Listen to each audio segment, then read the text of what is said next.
Hello, hello. How are you? It's been forever. I know. It's been 2 weeks. Wait, which side is my hair?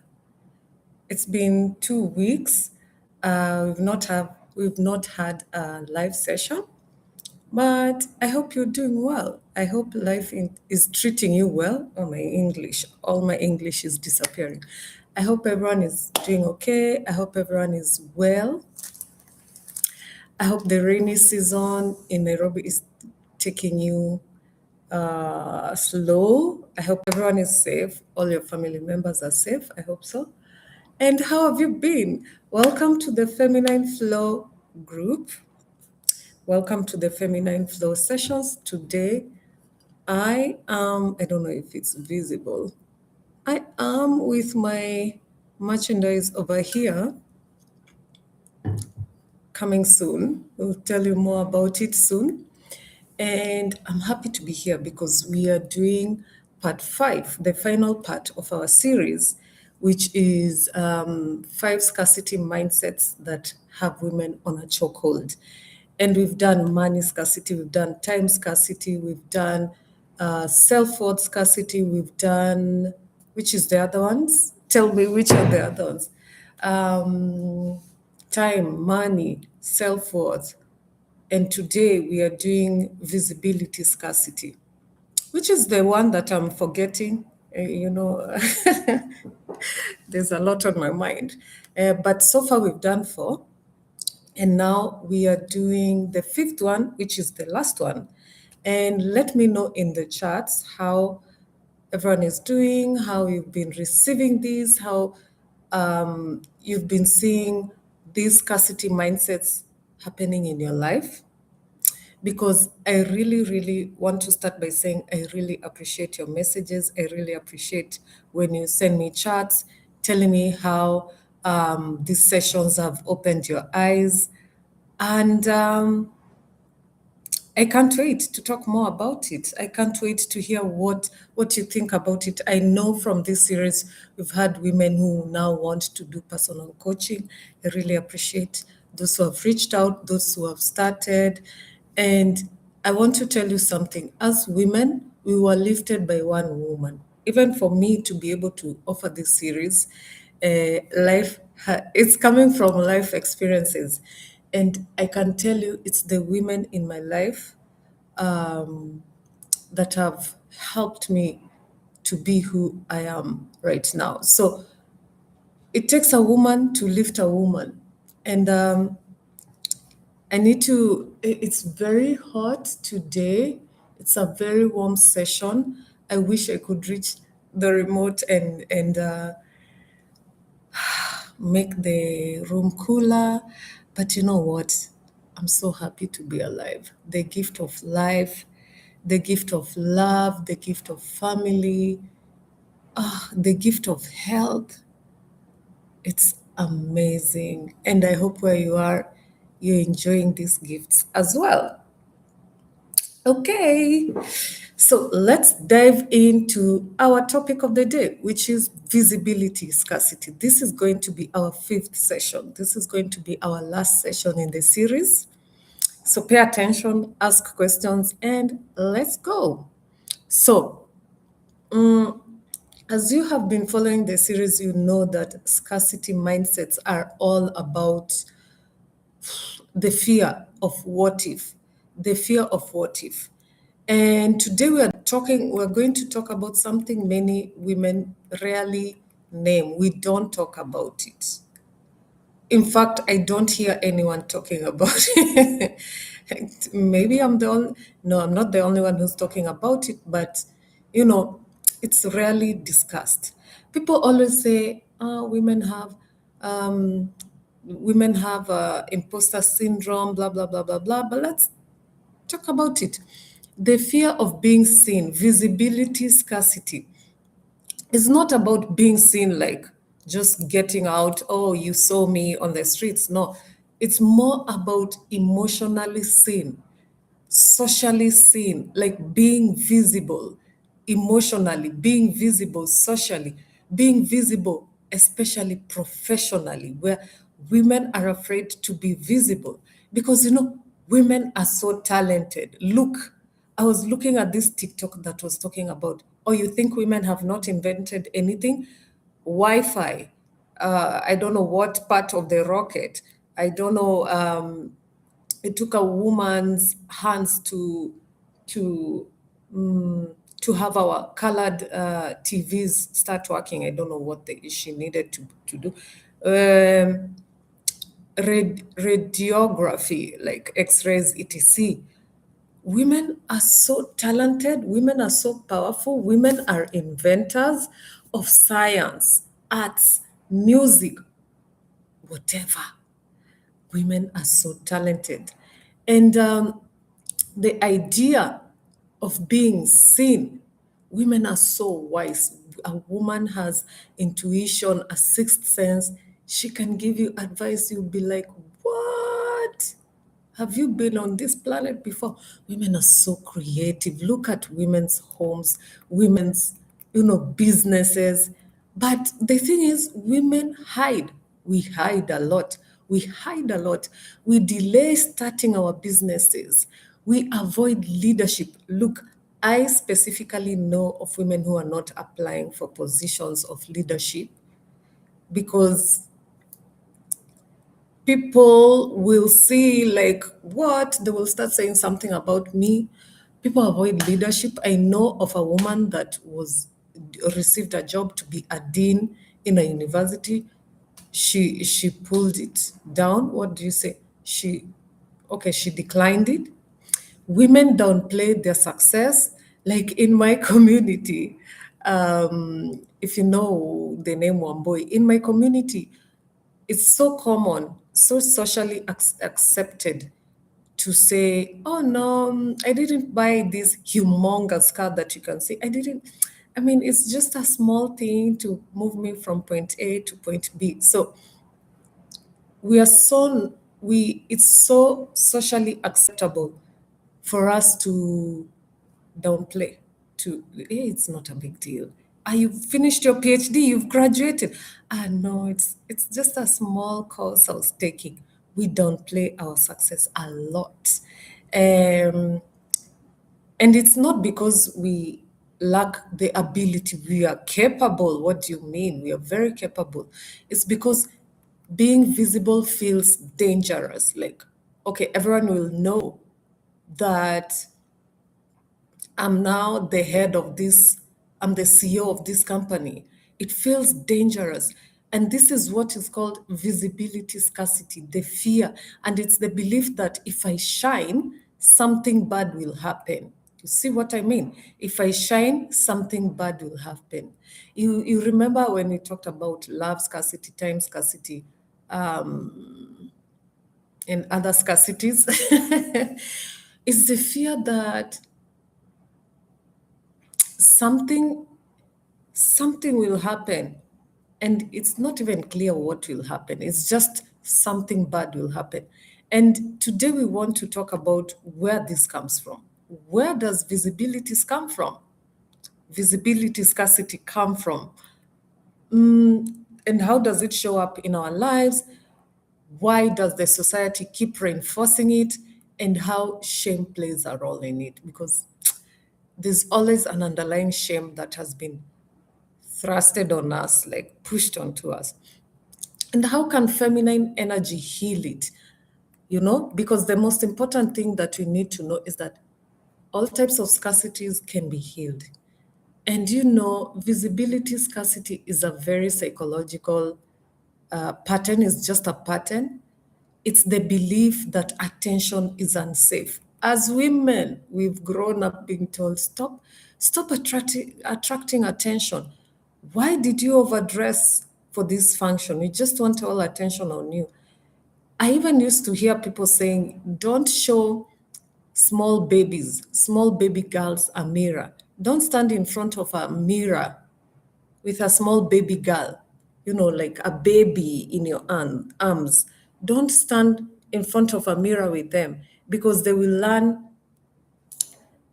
to be proud. They will learn to seek attention, to be attention seeking, even from babyhood. And it sounds like if I speak, people will judge me. They will judge my accent. Like for me right now, I have a very Kenyan accent. I cannot have any other accent. I have a Swahili Kikuyu accent mixed in there. So if I speak, people will judge me. If I succeed, people will envy me and then they will interfere. If I fail, people will laugh at me, or if I fall, people will laugh at me. Is the fear that if I share my gifts, like if you see my talent, actually, if you see my talent, if you hear my talent, you will reject me because you will say I'm not good enough. Like maybe if I like singing, maybe I have a singing talent, you'll start comparing me to big singers like Kelly Rowland, Beyonce, and you'll be like, she's not even all that. So we're afraid. We cannot even show our talents. We cannot even show our gifts. So the mind chooses to protect us. And when the mind chooses to protect us from this perceived danger, these ideas that if I fail, people will laugh at me. So the mind is like, no, no, no, no, no. We are not going to allow that to happen. Let's enter into protection mode. And when that happens, women stay quiet. Women stay small. Women stay hidden. And visibility scarcity doesn't mean that women lack talent. It's actually often the opposite. The more talent you have, the more you feel the fear. A lot of gifted women are hiding. You know you're a singer, you know how to cook, you know how, I mean, you know you are a great engineer, you are fantastic gynecologist that has saved women's lives. You're a fantastic, I don't know, plastic surgeon. And the most gifted women hide the most.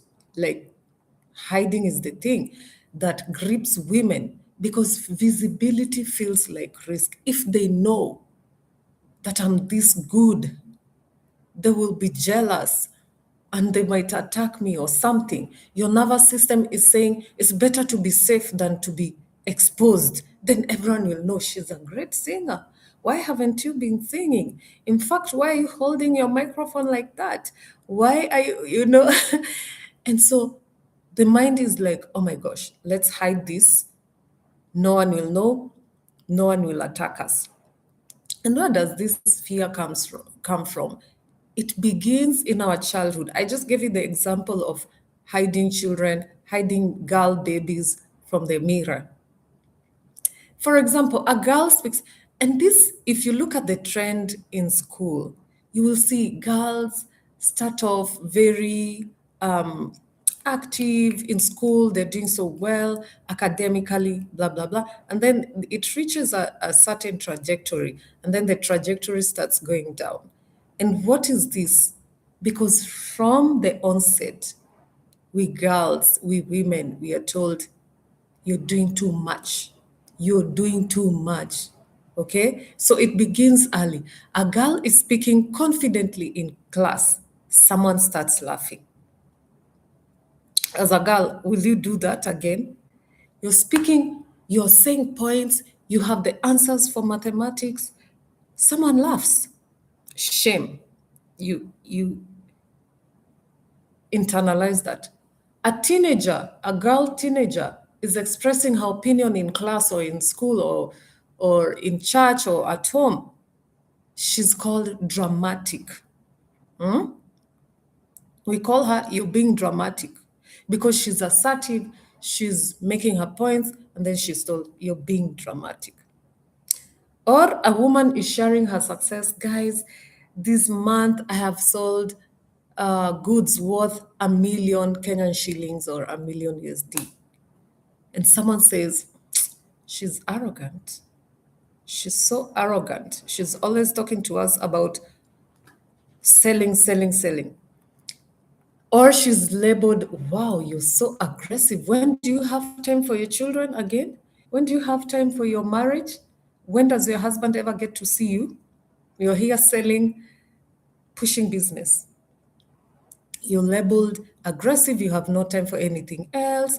And over time, the nervous system, our bodies take this as a rule. In order for me to fit into this society, I need to tone it down. And visibility becomes synonymous with danger. So my body will start adapting. When I speak up in class, people laugh at me, people make comments, so I better not speak up. You see, I minimize myself. When, as a teenager, I'm telling my parents, no, I don't think this is correct, this rule is right because I need blah, blah, blah, blah, blah, blah. Why are you dramatic? Why are you speaking? Why are you talking back at me? What, you know? So the body learns to be safe. It's better to be cautious. It's better to be safe. It's better to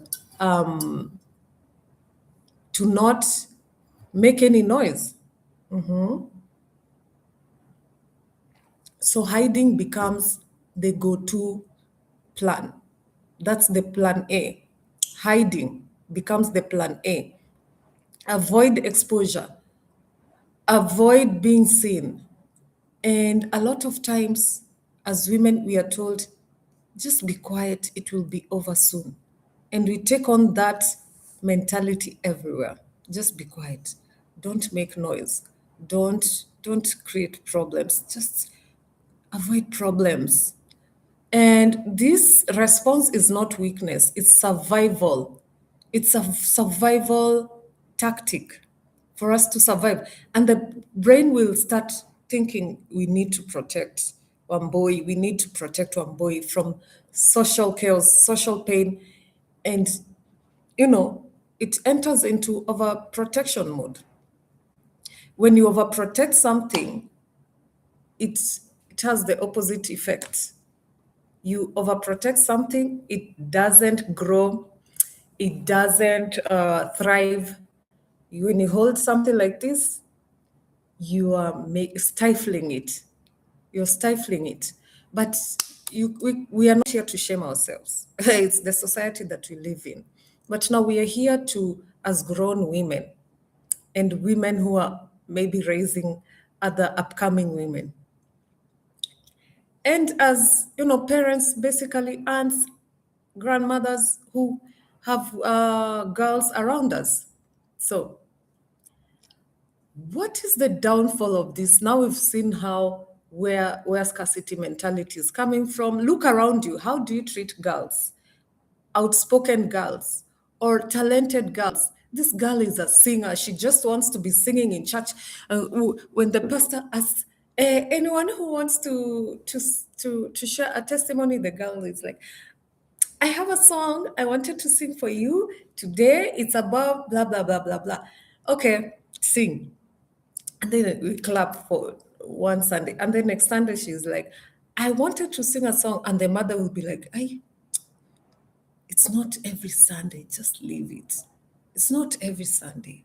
Just this time, sit it down. And then when they go back home, the mother will be like, okay, listen, baby one boy, there are other people who want to sing in church. I don't want you to be the only one who. So we are learning to stifle the girl. Or in class, the girl who always has her hand up will be like, as children, we would be like, Caro, I mean, you want to be the teacher's pet.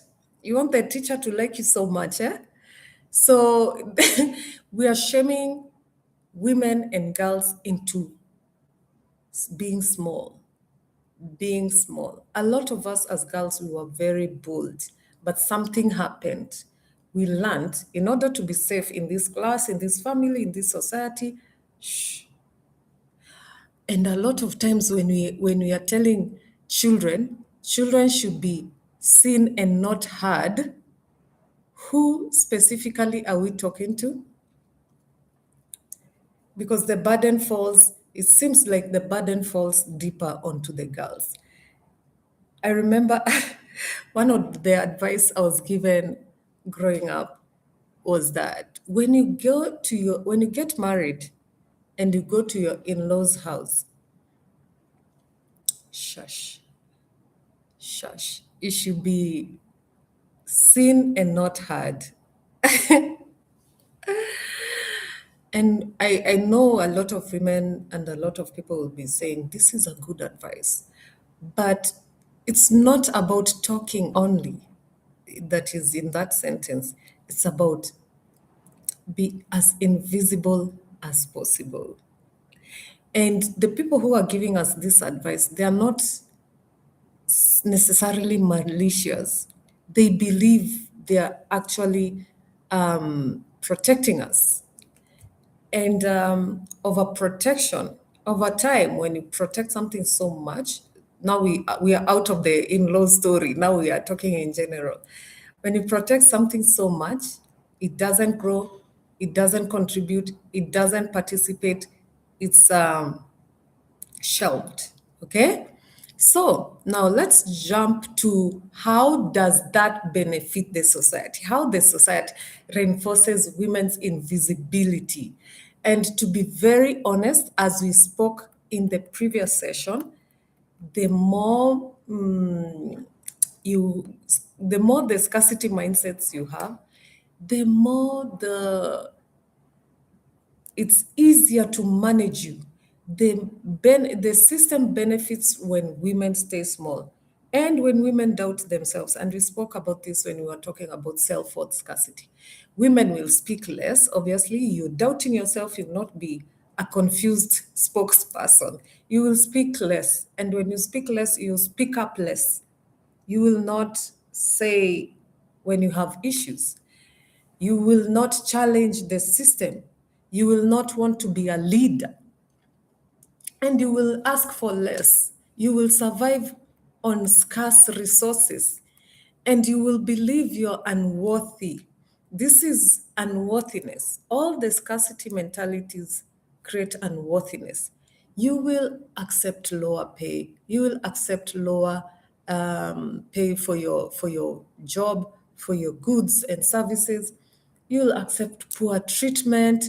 You will accept unfair expectations, double standards, because confidence disrupts systems. A confident woman is a disruptor. What do you mean? I cannot force you to do something that is outside your value system. Yeah? A visibly confident woman. Confidence and visibility multiplies disruptions. Because as a confident woman who is visible, yes, I'm comfortable with my engineering. I can do a presentation myself. A lot of times in the workplace, you find women with brilliant ideas, brilliant innovations. They don't want to be the one presenting the work. They tell another man, hey, John, um, I've prepared this PPT, but I'm afraid to speak in front of people. Please, can you do the presentation together, or can you present it for me? Will anyone say no? Will not say no. Why will John say no? You've done all the work, and he's going to shine on your PPT, and he's going to be the one who's visibly the, what is it called? Expert. He's going to be seen as the expert. And how will you, and I'll, it's so sad. Let's stop doing that. Because, in fact, I was speaking to a female general director, and she gave me advice that visibility is currency in the workplace. Visibility is currency. The more visible you are, the more people associate you with knowledge, wisdom, leadership. The more visible you are, actually, the more respect you gain. It's currency. And so women, we have to stop being invisible in the workplace. You have to stop being invisible in the workplace. Let's think about that actually. Let's reflect on that. Why are we being invisible? Like you can see in a meeting sometimes when I'm doing workshops and I'm doing, you know, when I'm training, I'm standing in front of people and I'm asking a question and I can see the woman has a point, but then she does, hey, which other male name is there? Mark, Michael. Hey, Michael. Hey, shup, shup, shup, shup, shup, shup, shup. Shup, shup, shup. So she tells Michael her points, and then Michael so confidently, hey, the answer is, I believe the answer is one, two, three, four. And those points were by Wamboi. Those were Wamboi's points. Wamboi, the woman. Wamboi was too shy, or she has this visibility scarcity mindset. She doesn't want to be seen. Oh, she's the one answering all the questions. So she tells Michael, and Michael, I have all the points. And then the people in the room are like, Michael, yeah, I think also they're engaging with Michael now intellectually. Yes, Michael, I think that's a very good point because even blah, blah, blah, blah, blah. And then someone else answers, okay, to add on to what Michael says, I believe, Michael, what else we can do as a, you know? And this woman has, you see the curtains in my background. Where is it? Oh wait, yeah. The camera is always opposite. So that's where Wamboi, the woman, hides the invisibility. Like I can't even tell what's behind the curtain. That's how Wamboi gave her points. Oh my God, to that, to Michael, and then she gets veiled behind the curtains, and she's the originator of the points. And then I hate to see it. I hate to see it. I hate to see it. Every time I notice that, I usually try to be like, okay, Wamboi, yeah, I think this point came from you. Do you have any other thoughts you wanted us to see? I mean, I try to pull her out of the curtain, but I will not always notice that. I only notice because I'm at the front and I can see the room very well. But in life, no one will notice. No one has the time. Even if they notice, they'll be like, okay, fine, Wambo is like that. She's shy, whatever. Let's continue ignoring her because she wants to be ignored in the first place. So stop it. Stop. Stop. It doesn't help you. It doesn't help you at all. No one will reach out down to pull you up and tell you, be more confident. Stop. It's you will be ignored. And ignored people in the workplace, they don't get the leadership, they don't get the support, they don't get the respect, they don't look like they have initiative. You and this doesn't matter whether you are the lowest rank or you're the top rank. You can be in the lowest rank, but with visibility in your rank, which shows leadership in your position. But the topic of the day is not, this is not a HR topic, but you see what I mean, right? Um, because when you have visibility and confidence, you're harder to control, you're harder to manipulate because you're going to negotiate relevantly according to the tools you need for your life, for your position, for your job. You're going to set boundaries, body boundaries, space boundaries, money boundaries, emotional boundaries. You're going to do that because you're harder to control. And you're going to question authority. And a lot of women are raised to not question authority. And authority can be anything. Authority can be your parents at a young age or even at an older age. Authority can be, I don't know, the whoever in your family you've been told this person is always correct, and there's nothing for you to question, just follow like sheep saying meh, meh, meh. You're going to question some religious beliefs. um, why are we doing the thing we are doing? Why do we ostracize our widows? Why do we not support divorced women? Why do we demonize single mothers? etc. So you're going to question, you're not going to be like sheep following and saying meh, meh. You're going to you're going to question. Um, in school, and to question authority is not to necessarily rebel, is to ask the question why. Why do we do things like this? Because I want to understand the why. Because I'm not just going to be a follower saying meh to a shepherd. I'm going to be like, I want to understand. I want to dig deeper than the surface. And when women question authority, it's like, what? We are expected to just follow without asking any questions. And I'm actually an Aquarius woman. And yeah, that's not going to happen anytime soon.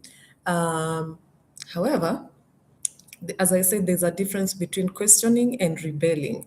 So when you question and you have all the right answers, then you can make decisions. You can be like, yeah, I this resonates with my value system. This is in line with my value system of kindness, of fairness, of whatever your value system is. So I will follow. Or you'll be like, no, this is not ethical to me. Therefore, I do not wish to engage in this kind of activity. You see what I mean? That's what I mean by questioning the authority. And you can lead from a perspective of your value system. Do you have value system? Have you ever sat down to identify which are your three core values or which are your five core values that if anything doesn't resonate with me, I'm out? This is how you set boundaries. You don't set boundaries just because you want to build walls. You set boundaries based on your value system.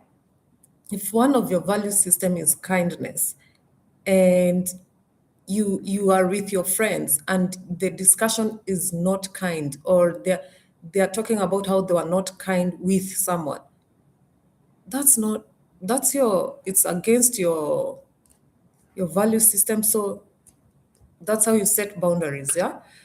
And then you lead from a value system. Whereas, which is the opposite of having scarcity mentality, because scarcity mentality is how we girls were told, be nice, be nice, be nice. Being nice is not, to me, a value system. What is to be nice? What is to be nice? Because being nice was very, it used to change a lot. Be nice sometimes used to mean hug that weird uncle as a child. I don't want to hug you. You're giving me weird vibes. I don't want to. So be nice was used a lot against our intuition. Be nice when you know. We were told, be quiet, shh, be quiet, be quiet. When we wanted to question, um, when we wanted to question, like, why am I why do I need to go to my grandmother's house for 2 months, or something? When the parents were giving you instructions that were unclear, or especially when you are confused, be quiet. And being quiet never solved anything. It didn't solve our confusion. And I remember growing up being so confused because you have to be nice and you have to be quiet, making no sense. And when you when God blessed me with children, I think my children are the most inquisitive children, and I know telling them be quiet is not the answer. And luckily for me, my children ask a lot of questions, and even when I'm not listening, they tell me, "Mommy, you're not listening. I'm trying to tell you something," and I have to be alert to be like, "Oh my gosh, don't repeat the things that you saw happening in your childhood."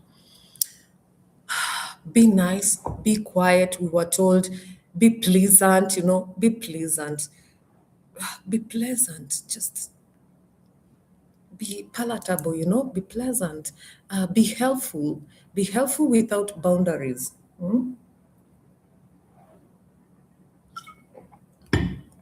Be helpful. But we were never told be powerful, be outspoken, be visible. We were told all these things nice, quiet, pleasant, helpful, which in general, looking at the society, they sound nice, but they were not powerful. They didn't empower us because we are empowered with more information. You're empowered by being visible.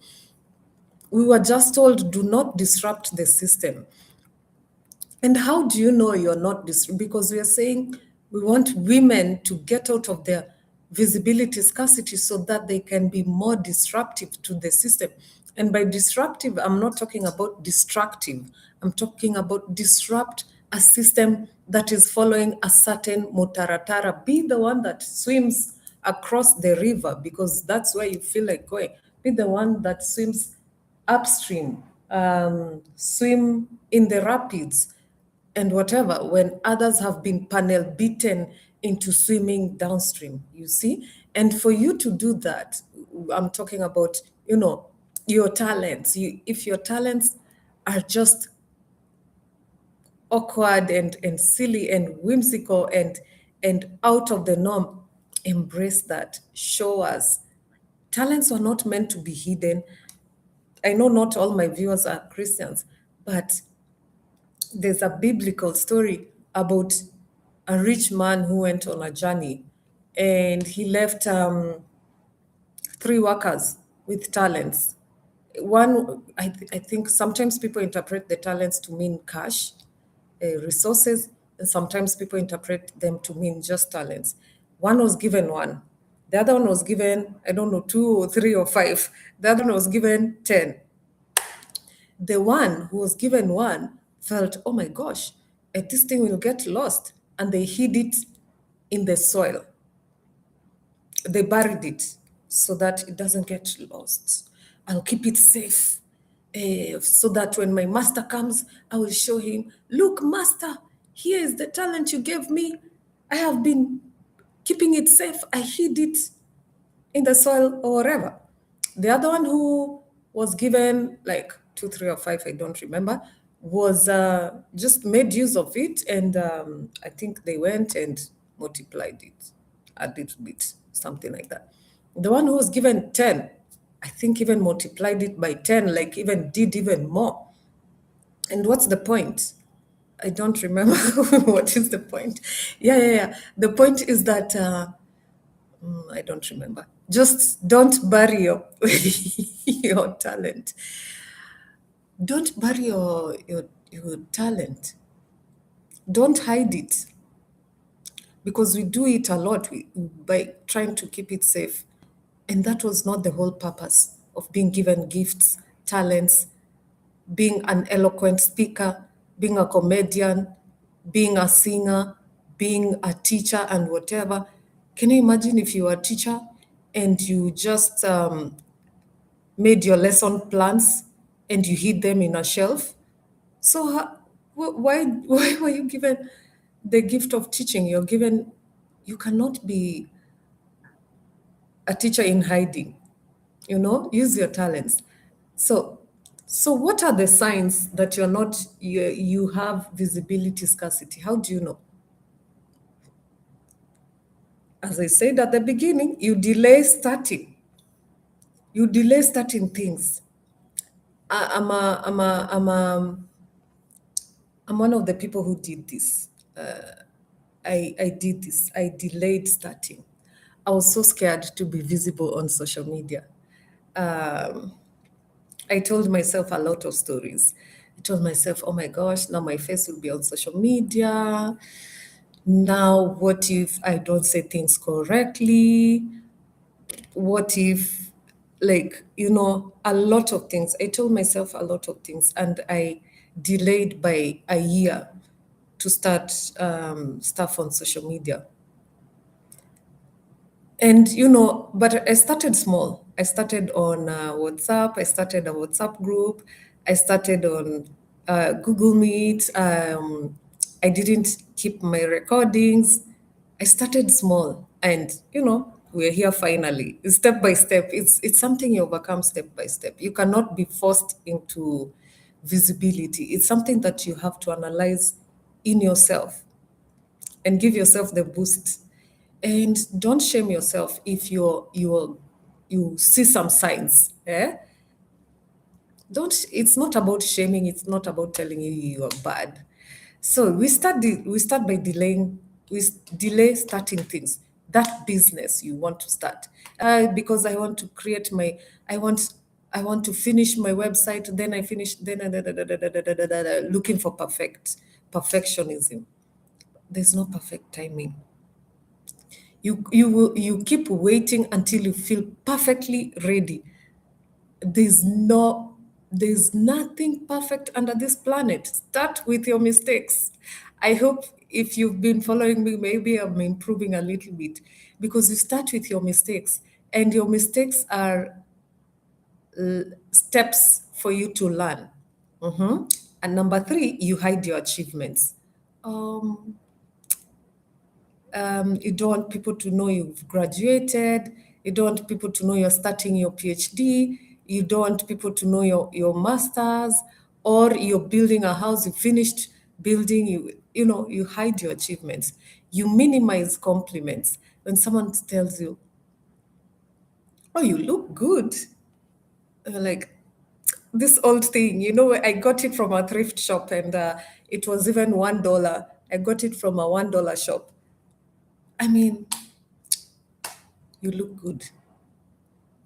Say thank you. You look good. Thank you so much. That's a kind thing to say. Oh, that's nice. Thank you for telling me this. You know, you minimize you are uncomfortable with compliments. You can even beat the person into a battle of throwing back compliments. You look good, Wamboi, today, and they were like, you look good as well. That's we look good, but accept the compliment and internalize it, and say thank you. Say thank you. Number four, you avoid posting online. I mean, you don't, it's not necessarily mandatory that you need to post online, but visibility, we are in an era of visibility of social media. If you have a talent, it's fine to post online. It's visibility. The life right now has even amplified visibility and a lot of women are benefiting from this. So take advantage. If that's your thing.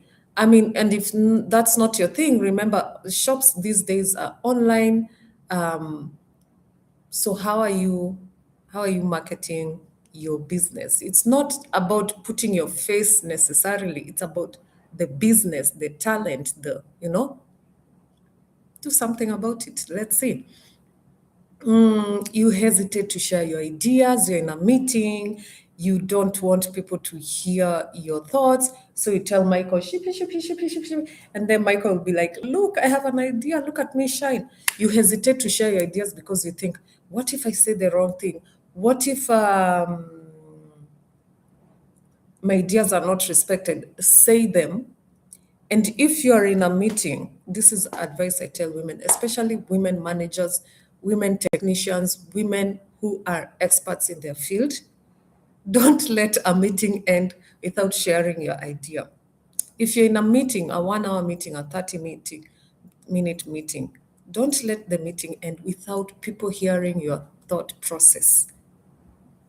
Visibility, start small. Share your thought process, okay? And another number, 5, 6, or 7, I've forgotten. You worry about criticism. You worry so much about criticism. And let me tell you, a lot of women were in this category. Worrying about criticism.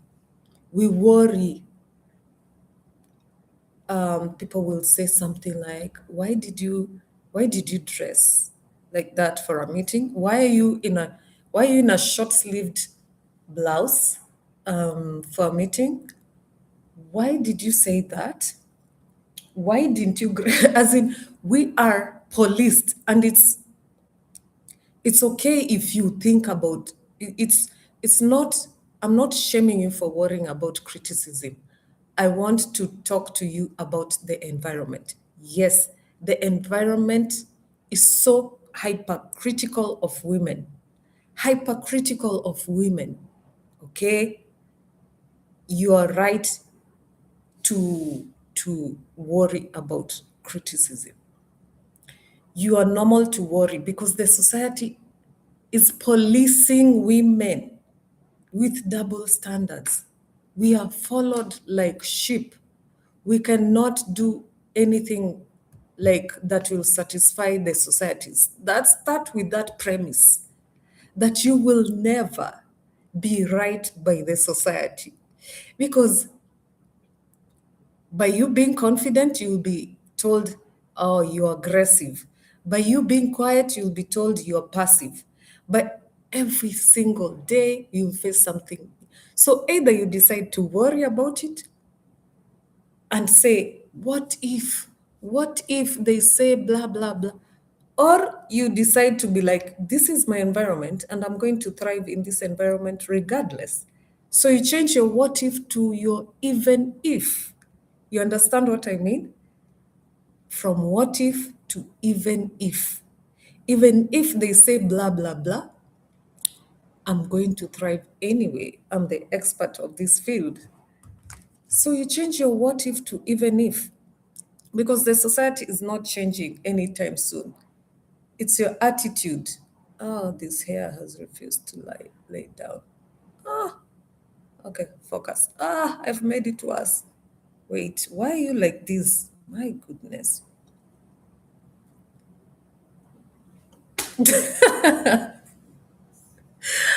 Ah, things happen on life, whatever's. Ah, okay, focus. Stop fiddling with the hair. So you change your what if to your even if, because the society is not changing. It's just you who's going to embrace yourself in it. The society is not changing anytime soon. Anytime soon. So it's up to you to be like, I'm not worried about criticism. I'm the expert of my field. I embrace constructive criticism. I learn from it, and I have mentors. I am supported. I seek for knowledge, and criticism is just part of knowledge. Knowledge that this criticism is useful and this other one is useless. And I follow the useful one. It's not easy, but it's a practice. Because a lot of times when you're in meetings and you have a good idea, you think about who am I to say this? Because the idea is coming from a point of leadership, and you smallen yourself, make yourself small, and you ask yourself, who am I to say this? I will sound like I'm the CEO of this company when I'm actually an assistant, and it's fine. You're the CEO of your position. You're the CEO of your house. You're the CEO of yourself. You're the CEO of your business, regardless of, your leadership. As long as you're an adult, you're a leader. And you start comparing yourself with other people. I always tell women, comparison is the killer of what? I've forgotten. Comparison is the key joy killer, is the killer of joy. Stop comparing yourself. Because when you're comparing yourself, you're missing out on the beauty and the fantastic human being you are. Compare yourself with the version of you that was there yesterday, the version of you of 2017 and 2014, and the future version of you. A lot of times, you have scarcity mentality when you feel exposed when people praise you, especially when you're being praised in front of people. Ah, Dorcas, one boy, that was such a fantastic speech you gave us. And you start feeling, "Oof, everyone will see," and you start hiding, and you try to make it end quickly. No, it was not a big deal. I just did a last minute, blah, blah, blah, blah. You speak quickly so that the topic will be over soon. You feel exposed. And I want you to start embracing. Let it sink in because it's telling your brain it is safe to be seen thriving and excelling. Being a woman of excellence, it is safe to be seen in that situation. So all these things are signs of scarcity, visibility scarcity. And it's not that you are lazy, it's not that you lack discipline, it's your brain trying to protect you. It's your nervous system trying to protect you. And shame is deeply connected to this. It's coming from shame. And I told you in cohort 1, we had this fantastic therapist. She was talking to us about shame. God willing, one of these days we'll have a session with her and she can dig deeper in that topic because it was fantastic. Visibility scarcity is linked to shame because shame always tells women there's something wrong with me. Shame is always telling us there's something wrong with me. It doesn't tell us after a meeting that I made a mistake. No, it tells us I am the mistake. You see the difference? Maybe you did an error at work or at home or where, instead of saying I made a mistake, because when you make something, you can undo it, you can correct it. Instead of saying I made a mistake, shame tells us I am the mistake. And when it tells you I am the mistake, what do you do with that? It sounds like you're spoiled goods. It sounds like dead on arrival. And it's not true. You are not a mistake. You are not a mistake. And so you should stop shaming yourself for visibility because you're brilliant. You're a woman of excellence. Stop shaming yourself for confidence. You were born with that confidence for you to use it for a very specific, important purpose. Stop shaming yourself for beauty. Beauty is inborn in you. Beauty is a gift you are given. It's a it's a it's a it's a free gift God gave you. Be beautiful. Take care of your skin. Dress well. Look cute for yourself, for your internal validation, not for external validation. You're shamed for your sexuality. You're shamed for normal biological bodily functions. You're shamed for being ambitious. Where are your children? Who is taking care of your husband? Why are you always in the office? What time do you have to cook for your husband? When will you spend time? Do you see the same shame for men, specifically for the points I've raised above? Do you see men being shamed for being confident, for being beautiful, for embracing their sexuality, for being ambitious? Women have internalized these messages in the society, and it has led us women to hide. We are hiding. We are trying so hard to blend in. Do you know how hard it is to blend in when you know you don't blend in? Ask me. I'm one of those stick outers, like whenever it's like, "Me, I'm going left, I am neurodivergent. I can't blend in, but we mask a lot. We try to blend in. We try not to stand out. We try not to sound threatening to others, to just, I am a calm person." But the thing that I do with feminine flow, personal coaching with women is that shame loses power when it is named. And this therapist told us about it. Shame loses power when it is named. Name your shame. Name your shame. Find out what is it that is stopping you from actually taking a microphone and singing on TikTok, or being a poet and sharing your poems on social media. Shame, number one, loses power when it is named. And number two, shame loses power when women support each other. I've said what I've said. Wait, wait, wait. Why do I keep fiddling with my hair? Oh my God. Oh my God. I have a thing for fiddling with hair. No, I don't know which direction it should go. No, opposite direction. Okay, okay, okay. We are safe for now. Something calls me and says, just go mess up your hair, go mess up. I have voices that are telling me, touch your hair. And I need to stop listening. Oh no, the hair is in my eyes. Two ways shame loses power. When we name shame, when women support other women. Have you have you heard? When we name the shame, why is this feeling? Why is the idea of being visible making me feel so scared, so anxious? Why am I feeling anxious about visibility? Number two, women supporting other women.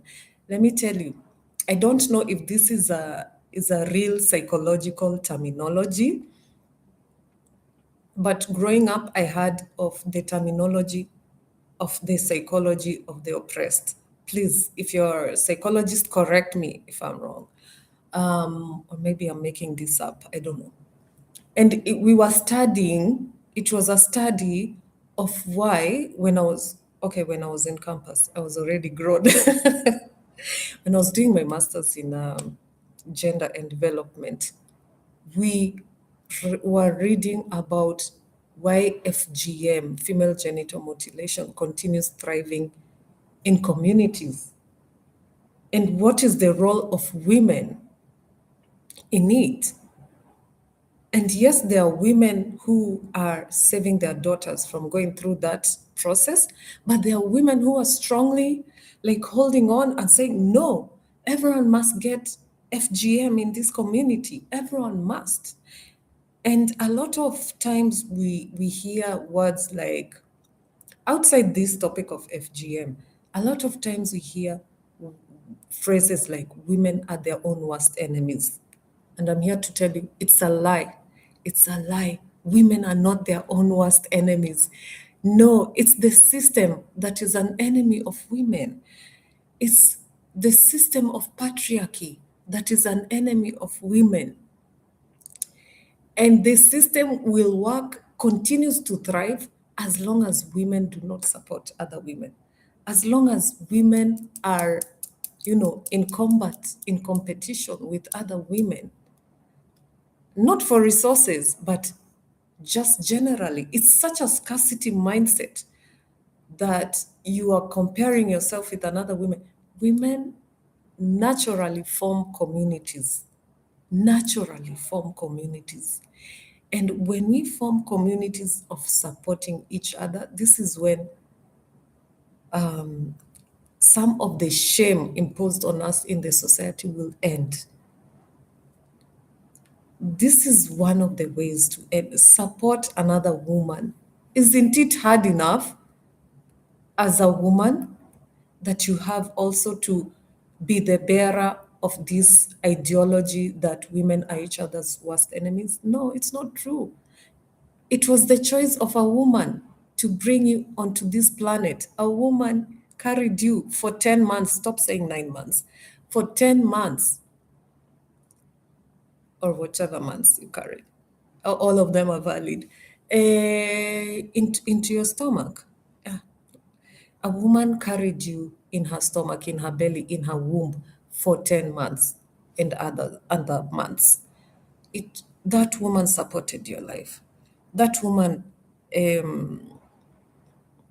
breastfed you or nurtured you or took care of you. It took a woman, and we need to normalize the idea that women support women. Yes, women support men also, but for us to end our female visibility shame, support. You can see a woman who's struggling at work. She needs mentorship. Why not? Don't I know there are some people who are like, I struggled to get to this position and everyone will have to struggle. I'm not going to just make it easier for women. I mean, come on, please. They're not going to take two jobs. Your job is still going to be valid. Support other women in business. Go to a market, you know our coin. A woman, when you give a woman one coin, it will be divided into members of her family, plus her extended family, her mothers, her brothers, her siblings. Support other women's businesses. Support women. We don't have real networks for business. We don't have. We rely on mouth to mouth. Wait, what is it called? Mouth to mouth. Oh, word of mouth. We rely on word of mouth, not mouth to mouth. English is not, it's my or fourth language. We rely on word of mouth. We don't have robust network systems like men have. Support women's businesses. Mouth to mouth. Oh my God. Well, yeah. Okay, so how are we going to heal our visibility scarcity? A lot of time has passed. Today I had a lot to say. Um, when we talk about healing any type of scarcity, we go back to feminine energy because feminine energy is deeply healing. It reconnects women with their bodies because fear is generated with overthinking up here. And then we go back to our body through our feminine energy. Because look, this is where, in our feminine energy, this is where we jumpstart our intuition. This is where we jumpstart our natural rhythm. Because feminine energy is not forceful.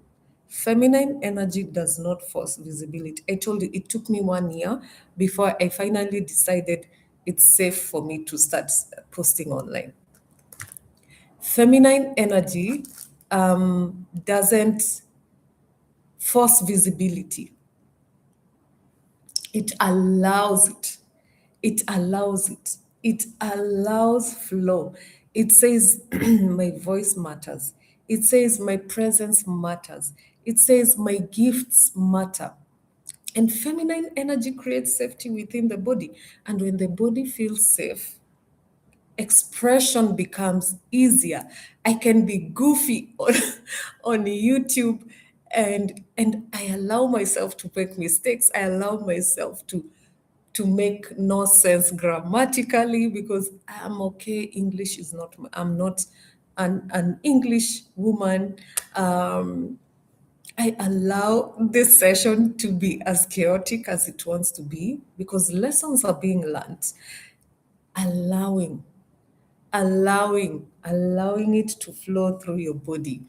And when you go back to your body and allow yourself to feel safe, women will begin to speak, women will begin to share, will begin to create, will begin to lead, will begin to, embrace leadership. But I say by virtue of being a grown-up, you're a leader. And this is not from pressure, like you have to. It's not about have tos. It's about I embrace, I allow, I welcome from internal alignment. I align myself with my, what are they called? Value system, with my boundaries. And healing is step by step. You cannot force healing. There's no place you can. This is not like treatment that a tablet will just enter into your body and things will start working. We have to start with awareness. And this is why we are having this session today. Awareness. Notice yourself. Notice your body. Be aware of your body. Be aware of how you feel when it's time for you to make your points.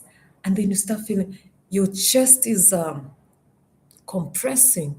You start feeling, I want to hide.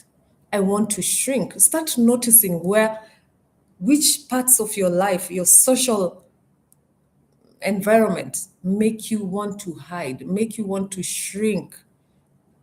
Awareness. And you cannot be aware of yourself unless you get out of your head and into your body. And if you've seen other sessions that I've done, I show you how. So please go through this YouTube channel um, and find some sessions. And then number two, notice small, take small visibility steps. You, as I said, you cannot force yourself. Your body, your nervous system will crash. You cannot force yourself to be visible. And it's small steps, small steps in meetings at work. Say one point or ask a question. Even if the question is about repeating what someone just said, you can say something like, "You just mentioned blah blah blah. Could you dig in a little bit deeper? I want to understand that point better."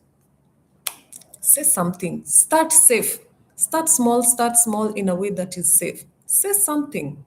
Don't be quiet in meetings, especially if you're a technician, you're a manager, you're a supervisor. Your visibility matters more the higher you are. However, start even at your entry level jobs. Start when you're new. Start when you're new in an organization, in an office, so that people know, yes, she's always asking questions, and then you don't need to start changing later. But if you have not been doing that, change now. Start asking. Speak in meetings, share ideas, post your work, post on LinkedIn, post on whatever social media, post your business, post your, I don't know, your talent. It's not about posting when they will become perfect. Post now when you can even post and say, guys, it's a thing I'm trying to improve. Let me know your ideas. Post. And then number three, practice receiving attention. Accept compliments. Accept compliments. I mean, come on, look at your smile. Accept compliments. Look at how you dress. You dress so well. Look, you've been going to the gym. You look great. You look toned. Accept compliments. It's safe. It's safe to receive compliments. Accept compliments for the good work you're doing. Accept compliments for your motherhood, your parenting. You know, it's usually strange. I notice it's so strange when people tell me you're doing a good job. I just never, this is now, now that you're talking, I'm noticing something. When people tell me you're doing a good job, I didn't go to school, to the school of motherhood.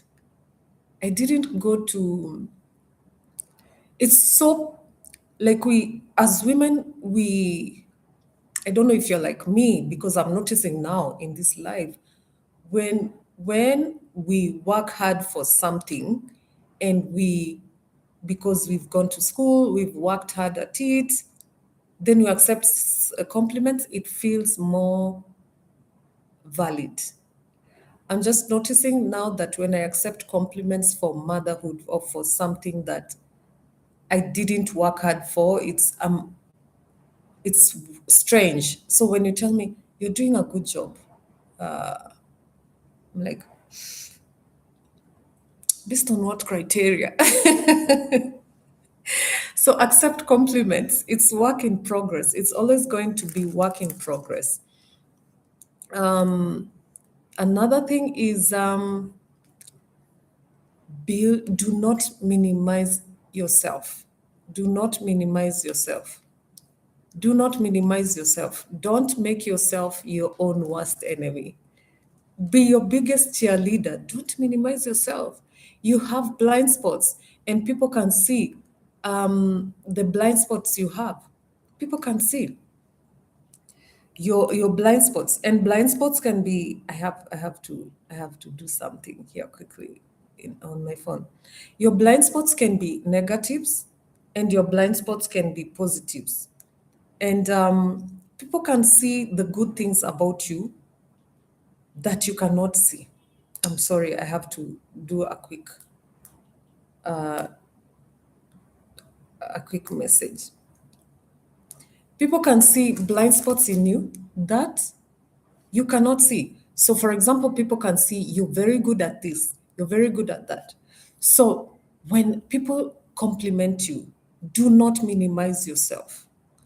We all have blind spots. Do not minimize yourself. Be your cheer. It's your role to be your own cheerleader. Okay? And then accept recognition. You're doing a good job. You're doing a good job. Accept recognition. Because by when you accept recognition and you tell your body, it's okay, this belongs to me, I deserve recognition, you are allowing your body to feel this is safe. It is safe. Now I'm seeing another hair. I will not touch it. I will not touch it. So when you allow yourself to accept recognition, your body is like, this is safe. Yeah, it's safe. Number fourth category, build supportive environments. All your inner work needs supportive environments. Surround yourself with women who celebrate you, not compete with you. Surround yourself with women who celebrate you. They will lift you up. And then number five, reconnect with your purpose. What is your purpose? What is your mission? Your mission is bigger than your fear. If your mission is to start a business, your mission should be, it becomes bigger than your fear. Identify your mission. What is my goal? What is my goal? Visibility is clear and easier when you're like that, when you identify your mission. So let me leave you with a few thoughts. We've come to an end of this session. Thank you so much for joining me. And I want you to know that the world does not need any more smaller women who have smallened themselves. Stop making yourself smaller. Stop making yourself invisible. The world needs visible women. Look at Wangari Maathai. Look at the women who cut the path for us. The world needs women who can speak. The world needs women who can lead. During COVID, did you see the statistics? Countries that were led by women thrived through COVID. Go back and see. Countries that had female leaders went through COVID much, much better than others. We need women who can share their gifts. Your voice matters. Your voice matters. Your wisdom matters. Healing visibility scarcity is not about becoming loud. Suddenly you're a loud woman. It's about becoming unhidden. Unhide yourself. You are like the Excel sheet spreadsheet that has hidden columns. So we are saying column A, B, K, Z. Unhide yourself. You're valuable. Unhide yourself. And unhide yourself. And, you know, it takes step by step. And, we have personal coaching for that. We have therapy for that. We have personal coaching. I offer personal coaching. You can do a one-off coaching, or you can take a full course coaching. So reach out and take this journey. And before I go, I want to say thank you so much for always tuning in, for listening, for asking questions, for being on our WhatsApp group. For being a participant, and I value you so much. So, see you on the next one. We are going to start another series. We are going to communicate soon. And this series, I really want you to hop on. Don't be left behind. It's going to be about how to move from what if to even if, how to move from what if to even if. And we really enjoy not listening, watching your comments. Wait, yes, reading your comments. We enjoy reading your comments. We always check out your comments on TikTok, on social media. We're always checking out. Please follow us on TikTok, follow us on Instagram, join our WhatsApp group, write to us at admin@thefeminineflow.co.ke. Write to us and yeah, keep following, keep engaging, subscribe, share with your friends, share with other female friends, any age, and keep thriving. I hope this series was useful for you. It was the 5 scarcity mindset that have women on a chokehold. I hope you gained something interesting. I hope you learned something. I know I am quirky. I get easily distracted. Yes, I'm a neurodivergent woman, and we have our struggles and our quirks. But see you soon. See you on the next one. Take care. Bye bye. Have a good Sunday. Take care of yourself. Bye. And yeah, let's reflect a bit. See you. Bye bye.